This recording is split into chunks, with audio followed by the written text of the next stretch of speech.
Hello বন্ধুরা, আসসালামু আলাইকুম। তোমরা সবাই কেমন আছো? আশা করছি অনেক ভালো আছো। আমি অনেক ভালো আছি। কিন্তু কিছুদিন থেকে একটা ভিডিওতে অনেক কমেন্ট আসছে, যেহেতু রেগুলার একটা ভিডিও ভাইরাল হতে যাচ্ছে। মানে অনেক কটা ভিডিও ভাইরাল হচ্ছে, কিন্তু এইটা যেহেতু হইতেছে মানে বানানো হয়েছিল অনেক দিন আগে। তো ওই ভিডিওটাতে অনেক কটা কমেন্ট মানে দেখছি আমি খারাপ খারাপ। তো আমি কারো ধর্ম নিয়ে, এক কথা হচ্ছে আমি কারো ধর্ম নিয়ে আমি কোনো কথা বলি নাই। আমি আমাদের ধর্ম নিয়ে একটা ভিডিও বানিয়েছি জাস্ট। সেই ভিডিও একটা গান আছে, দাঁড়াও আমি তোমাদেরকে আগে শুনিয়ে দিচ্ছি।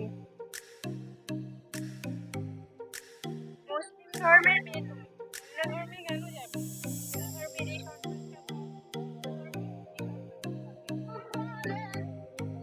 তো জানি না এটাতে কে কি ভাবছে বা আমি কারো কিন্তু এই জায়গায় কারো ধর্ম নিয়ে ভিডিও বানাই নাই, ঠিক আছে? জানি না কে কি ভাইবে, উল্টা পাল্টা কমেন্ট করছে, এটা ওটা, মানে অনেক ধরনের কমেন্ট। সেটা আমি না